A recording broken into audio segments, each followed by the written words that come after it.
మీ strategies ఏంటి sir? And ఈ business strategies like మీ ads ఉంటాయి, అసలు అవి ఖచ్చితంగా రీచ్ అవుతాయి అన్నట్టే ఉంటాయి. ఈ ప్రమోషన్ గురించి మీరే ఆలోచిస్తారా లేదంటే ఒక టీం?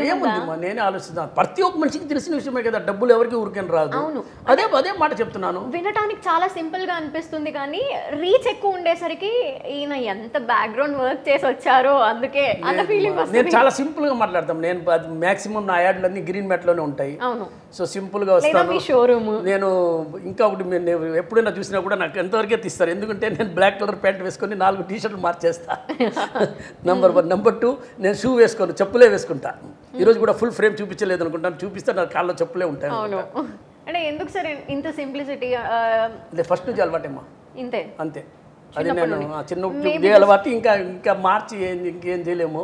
సో ఎలా ఉన్నానో అలా ఉంటేనే బాగుంది నాకు. చాలా మంది ఉంటారు కదా, ఎదిగే కొద్దీ కొంచెం వాళ్ళల్లో ఆ స్టేటస్ కొన్ని మెయింటైన్ చేయాలి అని. ఏముంది, ఎందుకు మెయింటైన్ చేయాలి? బాగానే ఉన్నాం కదా. ఇప్పుడు ఏముంది, మనం ఏమో ఆ రోజు అయినా ఇడ్లీ తినేవాళ్ళు, ఈ రోజైనా బంగారం ఇడ్లీ తింటున్నామా? అదే తింటున్నాం. సో మనిషి డబ్బులు కొద్ది మనిషి మారిపోతే అది మనిషే కాదనమాట నా లెక్కలో.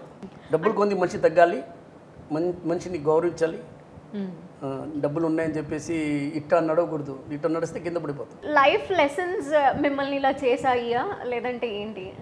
అంతే, ఫస్ట్ నుంచి అట్టే వచ్చినాం కదా, చిన్నప్పుడే వచ్చినాం. అప్పుడు డబ్బులు లేవు, ఇప్పుడు డబ్బులు నొట్ట ఫీలింగ్ లేదు. ఆ రోజు ఎలా ఉన్నాను, ఈరోజు ఎలా ఉన్నాను. ఆ రోజు వేరే వాళ్ళ అడిగి టీ-షర్ట్ వేసుకునేవాడిని, ఈరోజు డబ్బులు పెట్టి కొనుక్కొని వేసుకుంటున్నాను. అది కూడా మీదే, మీకడ సంపాదించిన డబ్బులే. అంటే ఆ టైంలో మీకు సపోర్ట్ చేసిన వాళ్ళు ఎవరు? అంటే మీరు ఎవరు సపోర్ట్ చేయలేదు, ఎవరు సపోర్ట్ చేయలేదు, ఎవరు సపోర్ట్ చేయరు కూడా. మీరు నిలబడాలా, మీరు సక్సెస్ అవ్వాలా. ఎవరైనా సపోర్ట్ చేస్తారో అనుకుంటే అది రాంగ్. ఎవరు సపోర్ట్ చేయరు మీకు.